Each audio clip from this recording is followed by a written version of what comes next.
सभी धम्म मित्रों को सप्रेम नमो बुद्धाय, जय भीम।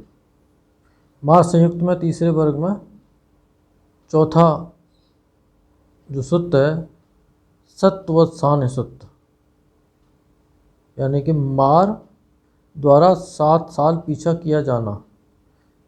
इसमें 2 सूत्र और हैं, कोशिश करेंगे इसी वीडियो में दोनों आ जाएं।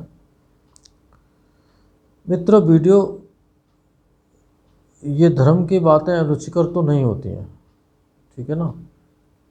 ये सभी गुजरते हैं इससे। हम भी पहले ये कोई सुनाता था या हम किताबें पढ़ते थे, समझ में भी नहीं आती थी और थोड़ी बहुत देर एक पेज पढ़ा और ऊब गए, थक जाते थे, बंद कर देते थे किताब को। लेकिन जब कुछ दिखता है तो ये लाइनें बड़ी प्यारी सी लगती हैं। आप मन के विपरीत जरूर काम करें, पूरी मनमानी करना बिल्कुल ठीक नहीं है, उससे दुख ही उत्पन्न होता है। ये वीडियो अगर देखते रहेंगे तो त्रिपिटक साहित्य को अपने बौद्धिक स्तर से और काफ़ी आप समझ लेंगे, और फिर जब काम करने जाएंगे कभी साधना का तो एकदम आपको लाभ वहाँ मिलता चला जाएगा। और ये सब साधना में तो जितना आपको थोड़ा बहुत अंदर याद होता है तो वही काम आता है, और उसके वहाँ आंखें खोल के किसी से पूछने वाला होता नहीं। हमारा ट्रेनिंग वाली बात अलग है, लेकिन जब आप घर में आके करेंगे तो वहाँ अंदर जो तुम्हें कुछ याद है, ये तुम उसको ही, वही आपका सबसे बड़ा मित्र और गुरु उस समय होगा। तो इसलिए ये सैद्धांतिक पक्ष भी बड़ा ज़रूरी है। शुरू करते हैं।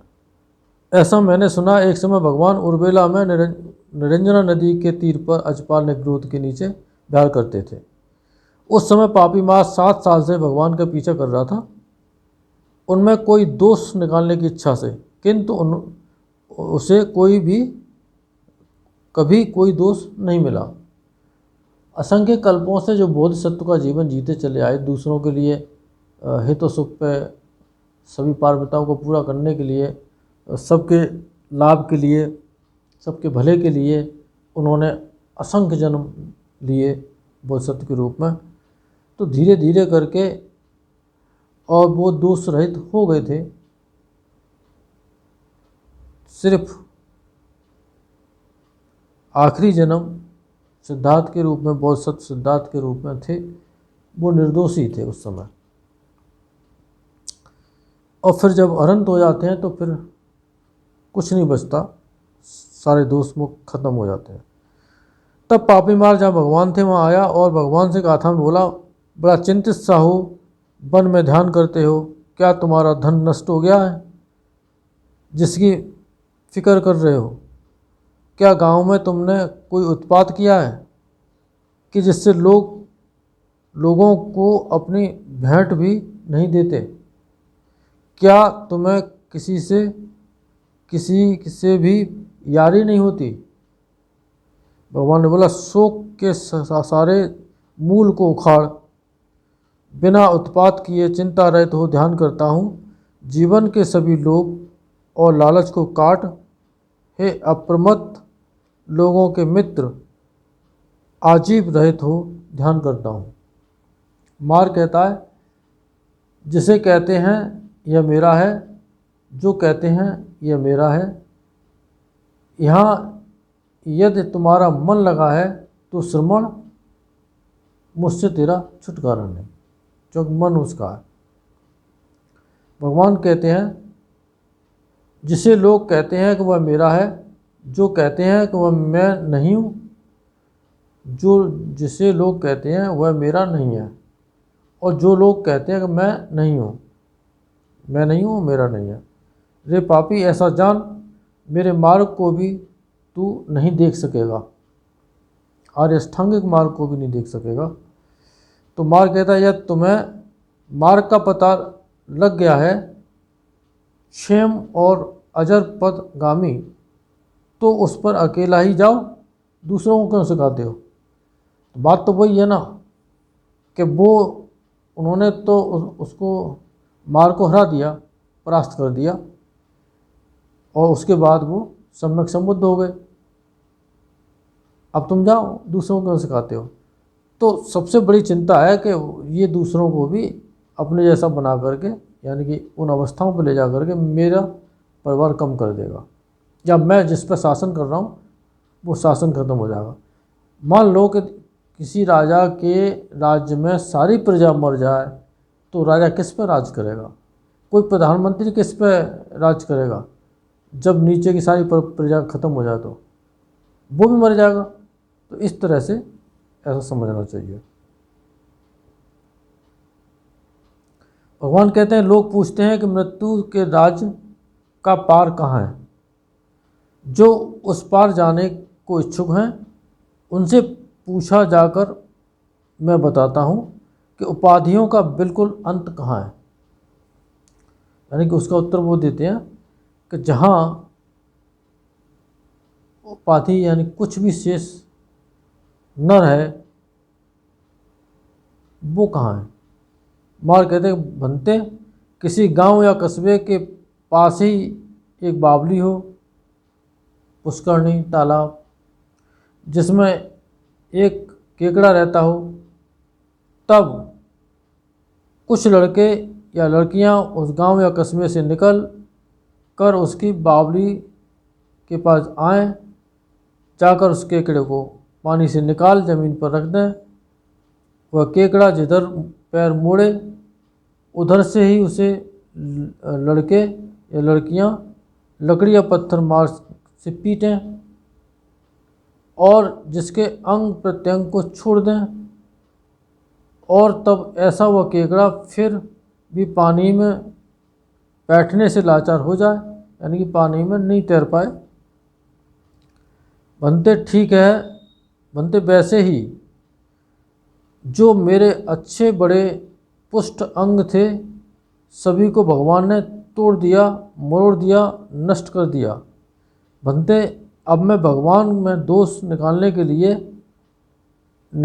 के लिए आने में असमर्थ हो गया।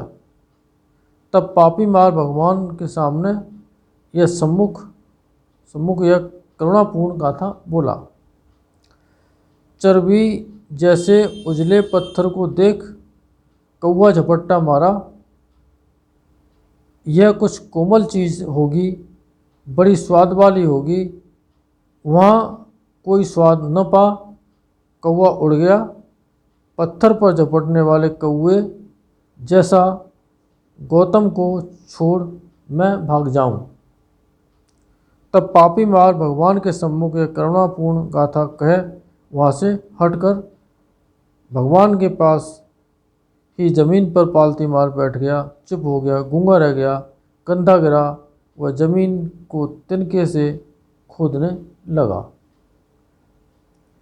बिल्कुल असहायों की तरह से मार हो गया। सबको अपने दुखों का अंत करने के लिए मार से लड़ाई लड़नी पड़ेगी।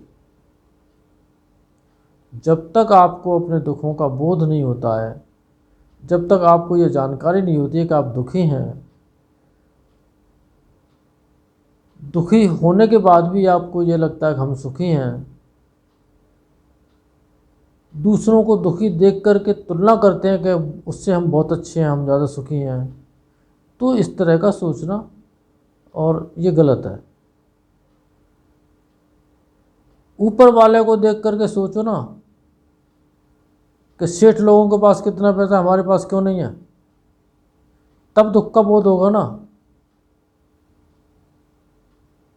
तो बहुतों से आप अपने आप को ऊपर समझ लेते हैं तो उसी में खुश हो लेते हैं, लेकिन ऐसा नहीं है। दुख तो है ही। हर एक दिन जब हम सुबह उठते हैं तो एक नई परेशानी को लेकर के उठते हैं और शाम सुबह से लेकर शाम तक उसका सामना करते हैं, उसको फेस करते हैं। कभी फेल भी हो जाते हैं, कभी पास भी हो जाते हैं। कभी उस समस्याओं को हम किल कर देते हैं और कभी समस्या किल नहीं हो पाती है, हम उसको फिर दुखी मन से और उसमें और कुछ करने के लिए लग जाते हैं। ये दुख नहीं है तो और क्या है, सब कुछ दुख ही दुख है।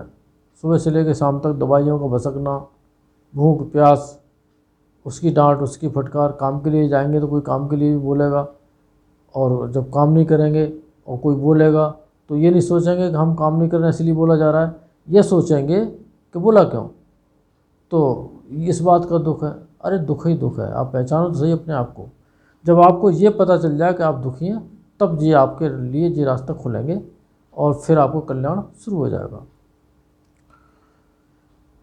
ये आज के लिए यही सूत्र काफ़ी है, फिर वीडियो लंबा हो जाएगा क्योंकि एक सूत्र और इसमें बचा है तीसरे वर्ग में, मार्ग संयुक्त में, और वो सूत्र बड़ा है, उसके लिए अगले वीडियो में।